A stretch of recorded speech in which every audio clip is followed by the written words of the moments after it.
What's up, everybody? Ryan Turford here, all alone in the Game Moose studio. There's no one around, but we've got a pretty cool unboxing for y'all today. We've got the SNES Classic in the house in the Game Moose studio, of course. We are going to unbox this. It's going to be awesome. Of course, I'm a big proponent of the SNES. It was one of my favorite systems growing up. I also had a Sega Genesis and a Sega CD and a 32X, but I still love my SNES.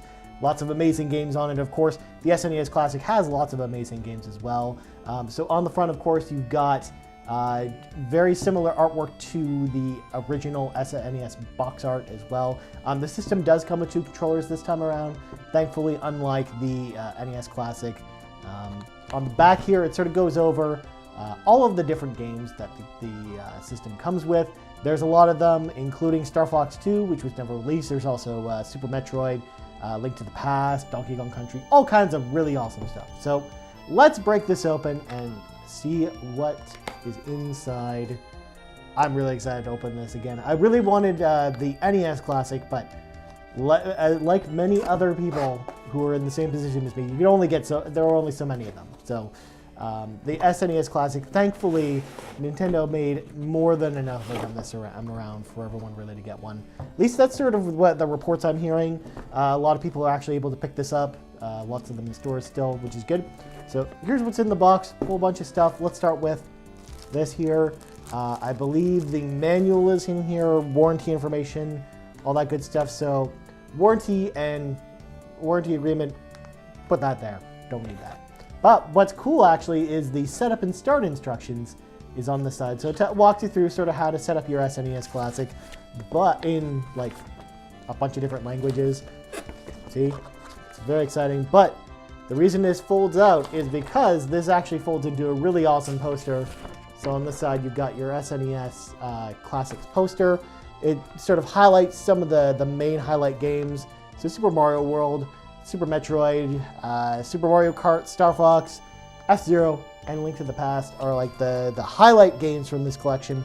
Of course, though, that's still not taking into consideration the Square Enix RPGs like Secret of Mana or Final Fantasy VI, all of which are amazing games. So next up in the box, we have a USB charger. So the console itself actually charges via micro USB.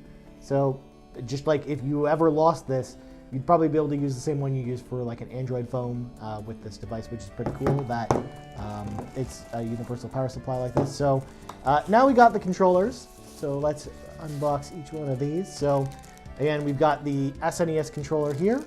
In fact, we'll pull this out because let's see how much longer it is this time around than the NES Classic, which infamously had very, very, very short controller cables.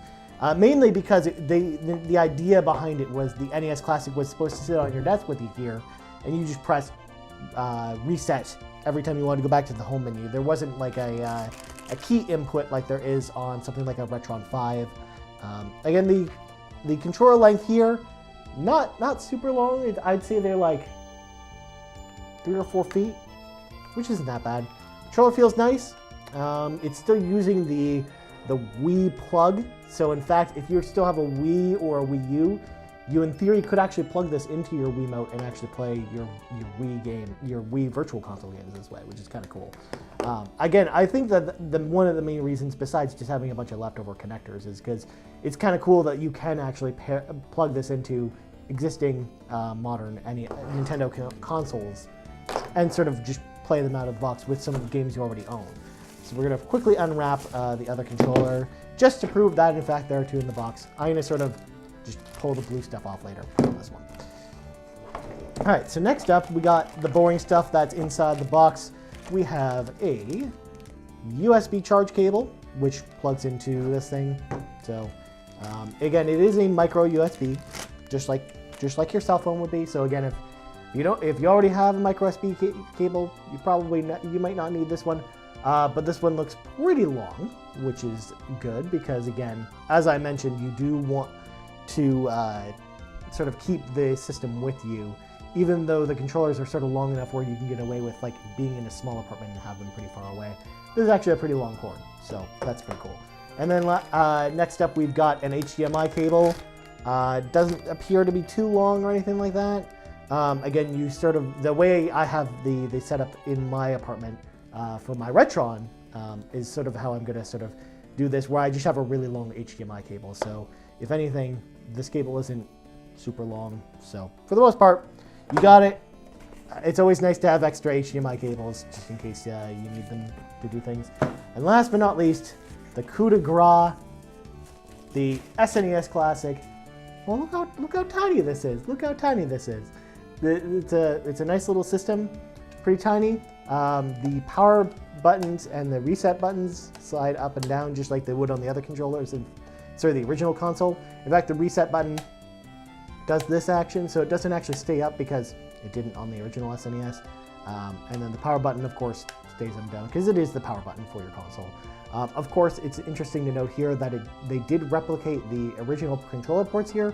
However, you can't actually plug an SNES controller into this, which kind of bums me out because the first time we saw these, I kind of had secretly hoped that instead of using the Wiimote console ports, they would actually allow you to connect an SNES controller to it. But no, instead it folds out and it's got the Wii ports in there. So kind of cool. On the back, you've got the HDMI out, as well as the plug for your micro USB power. So to sort of preface as well, the top loader console slot doesn't open or anything like that. You can't jam your copy of Turtles in Time in here and start playing it. Doesn't work that way. I kind of wish there was like an option for this console where it was like an actual SNES, where you could actually put your own cartridges in there. Because one of the nice things about having like an older console like a Retron or even just an original SNES is just there are so many games that you can't get on Virtual Console because of licensing issues, like Turtles in Time, for example, which is the main reason I pulled it out here. The SNES Classic does have an awesome selection of 21 games, but there are certain games you won't be able to play again unless you actually pull out the cartridges and play them, which is too bad because it's never good to see games lost to time for sure. In fact, the other reason I pulled this out as well, I'm going to remove sort of my little plastic case from the bottom of this, is sort of compare and contrast. So the system itself, about as long as my Turtles in Time cartridge, which is incredible. Like, I can't believe the form factor of this thing. It's really, really cool. Even if, for example, I wasn't even planning on using this would still be a really cool accessory to put on my shelf, especially being a big SNES fan. So yeah, so that's sort of the SNES Classic, what you get in the box. We at Game Moose will be doing some SNES content based around the SNES Classic, so stay tuned in the coming weeks for that. I'll have details on that on this week's episode of Game Moose, aka episode 96 of Game Moose, so check that out. Of course, our website, game-moose.com, has all our news, reviews, previews, all that good stuff, so check out our website for all the latest gaming happenings. You can also check out our podcast every week, the Game Moose Podcast, over at game-moose.com as well. You can also check out videos we do, including this video over at game-moose.com/videos as well. You can check us out on Twitter at game_moose_cast, on Facebook at facebook.com/game-moose-podcast, and podcast services around the globe. And also you can find me on Twitter at Ryan Turford, that's TURFORD. Anyways, that's going to do it for this SNES Classic Edition unboxing. I can't wait to go start playing this because it's totally awesome. Anyways, I hope you all have an awesome day. Let me know in the comments below what you guys think about the SNES Classic, and have yourselves an awesome day.